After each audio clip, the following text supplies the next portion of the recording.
yang terkubur, suatu peristiwa gaib akhirnya menimpa Meilan. Ceritanya, pada Oktober tahun 2005, persis setelah Hari Raya Idul Fitri, saya dan keluarga berlibur di Pantai Carita, Banten.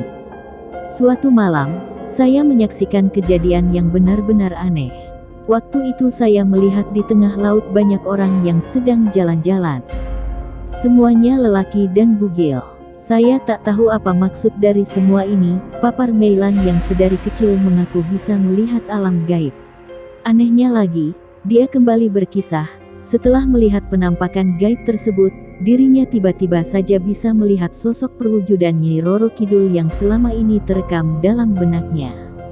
Bahkan, ketika 2 hari kemudian saya ada di Jakarta, saya mendapat undangan langsung dari Kanjeng Ratu, agar saya datang ke Pelabuhan Ratu, Sukabumi, tambahnya. Meilan memang selalu menyebut sosok legendaris itu dengan sebutan Kanjeng Ratu, hal ini sesuai dengan permintaan dan keinginan yang bersangkutan. Setelah mendapat undangan tersebut, jadilah Meilan yang ditemani suaminya pergi ke Pelabuhan Ratu. Tempat pertama yang mereka kunjungi adalah Samudra Beach Hotel. Nah, momentum inilah yang kemudian membawa dampak panjang yang hingga kini masih dia rasakan. Bahkan, takkan bisa dia lupakan seumur hidupnya.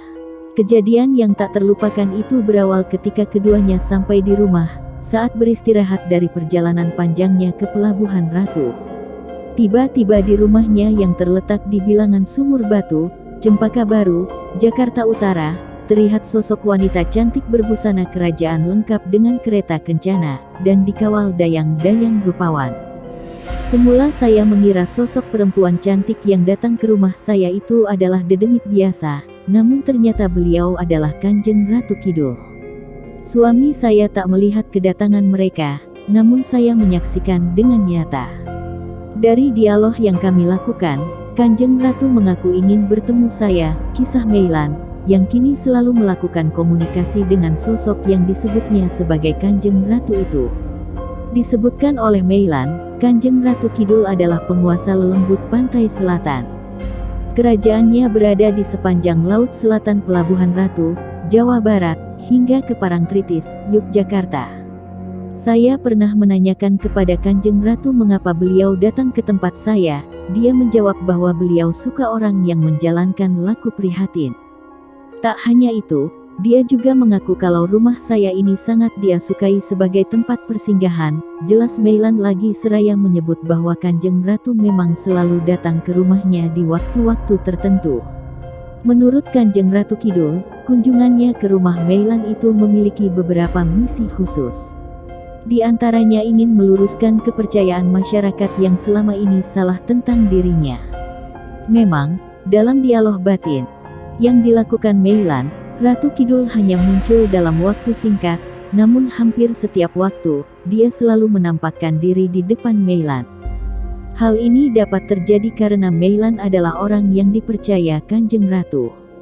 Seorang paranormal asal Pleret, Bantul, pernah mengatakan bahwa Kanjeng Ratu Kidul itu bukan setan, bukan jin tetapi dia adalah makhluk dewani.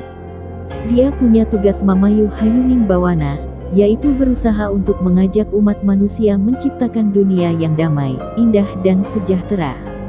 Menurut Kanjeng Ratu, banyak sekali kepercayaan yang beredar di masyarakat tentang dirinya. Tapi celakanya, mereka semua kurang tepat. Misalnya, ada yang mengatakan bahwa Nyai Roro Kidul itu bisa membawa kekayaan bagi siapa saja yang memujanya atau dia sebangsa dedemit jahat yang bisa mencelakakan pengunjung Laut Selatan. Ya, misalnya saja jika si pengunjung memakai baju warna hijau. Semua keyakinan itu salah besar, ungkap Meilan yang menyebut dirinya diberi amanah untuk menyebarkan informasi yang semestinya tentang diri Kanjeng Ratu Kidul kepada masyarakat luas. Sebagai bukti kecintaan dan kasih sayangnya kepada Meilan, suatu ketika Kanjeng Ratu juga pernah mengajaknya berkunjung ke istananya, yang tentu saja berada di dasar samudra. Saya tak habis pikir, Kanjeng Ratu Kidul mengajak saya berkunjung ke istananya yang terkenal sangat besar dan megah itu. Saya ingat betul, Kanjeng Ratu mengutus beberapa pengawal dan dayangnya untuk menjemput saya, dan tak sampai beberapa detik, saya sudah sampai di hadapan beliau. Suasana di istana sangat menakjubkan. Meilan menceritakan pengalamannya berkunjung langsung ke istana Kanjeng Ratu Kidul.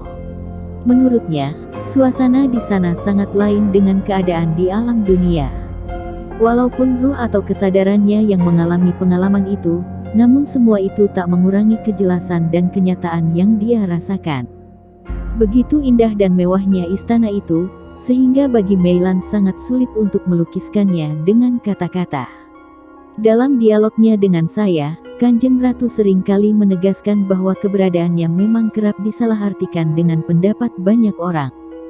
Beliau menegaskan bahwa dirinya tak punya harta yang banyak, jadi tak benar kalau berhubungan dengannya akan mendapat banyak harta kekayaan atau Kanjeng Ratu disamakan dengan Nyai Ratu Kidul atau tokoh lain yang seperti itu namanya, yang katanya pernah menikah dengan raja-raja Jawa, atau manusia yang ingin beroleh kekayaan lainnya.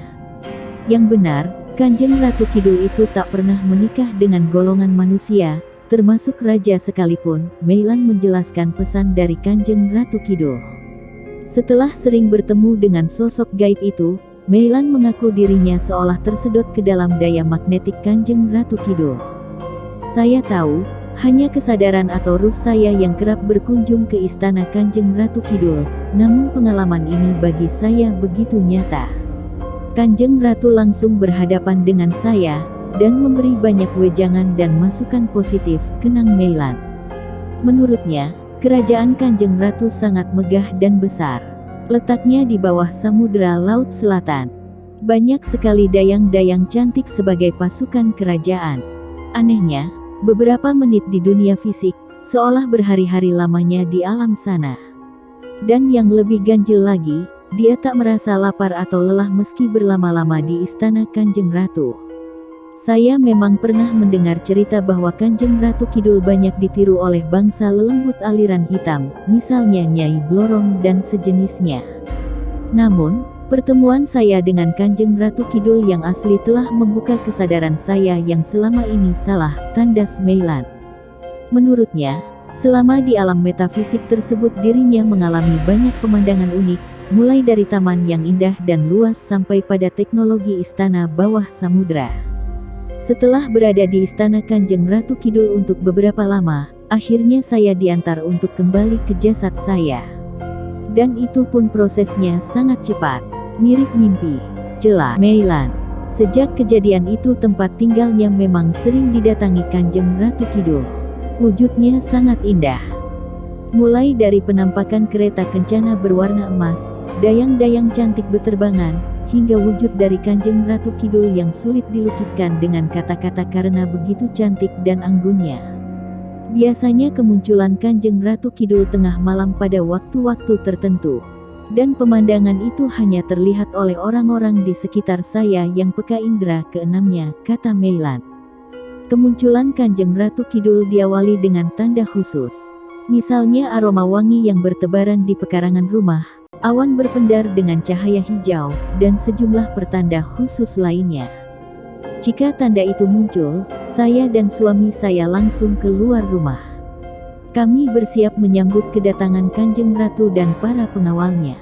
Karena hubungannya sudah dekat dengan Kanjeng Ratu, saya tahu kebiasaan khususnya, dan hal tersebut harus saya lakukan, kisah Meilan. Rumah yang ditinggali Meilan bersama suami dan anak-anaknya memang penuh dengan kegaiban. Asih, pembantu rumah tangga berusia 18 tahun yang bekerja di rumah itu, pernah mengalami hal yang tak masuk akal. Saya baru kerja 6 bulan di rumah ini. Bulan Oktober kemarin saya mengalami hal yang aneh. Setelah kunjungan Ibu Meilan ke Samudra Beach Hotel, rumah ini katanya sering didatangi penguasa pantai selatan. Saat itu saya kurang percaya dengan cerita itu, tutur gadis kelahiran Wonosobo, Jawa Tengah ini. Kejadian yang menimpa diri Asih berlangsung sekitar pukul 22.30 waktu Indonesia Barat. Waktu itu dia sedang membersihkan rumah. Ketika memasuki kamar meditasi Meilan, Asih merasa seperti merasakan hawa lain. Tengkuknya terasa berat, bahkan, tak lama kemudian dia ambruk di lantai kamar meditasi itu. Saya tak sadar untuk beberapa saat. Antara mimpi dan tidak, ada sosok gadis kecil yang menggoda saya. Gadis itu tertawa saat saya bangun. Saya kaget karena bisa melihat badan saya sendiri yang tergeletak di lantai. Kenang Asih menceritakan pengalaman gaibnya. Gadis kecil itu lalu mengajak Asih dengan setengah memaksa keluar rumah. Anehnya, dalam tempo yang singkat, dia sudah ada di sebuah kamar yang amat mewah. Saya malu menceritakan pengalaman saya ini karena takut dibilang orang gila.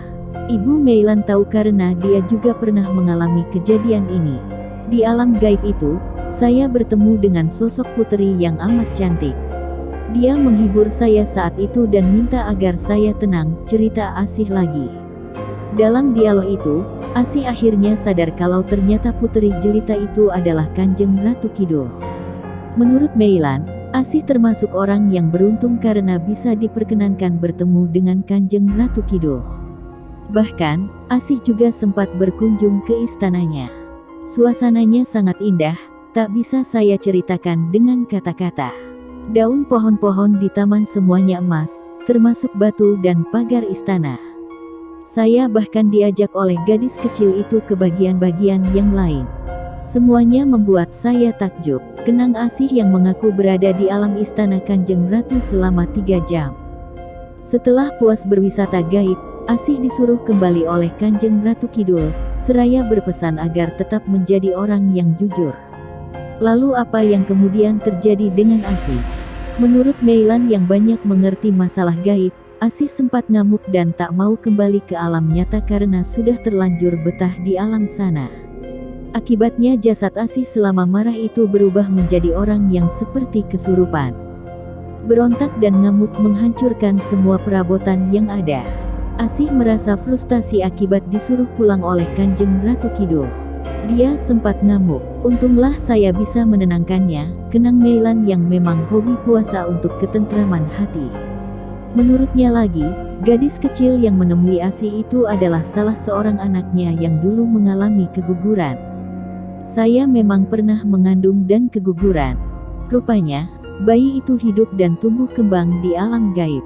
Aku, Meilan. Bahkan menurut terawang gaib seorang paranormal, bayi Meilan itu kini diasuh oleh Dewi Kuan Im.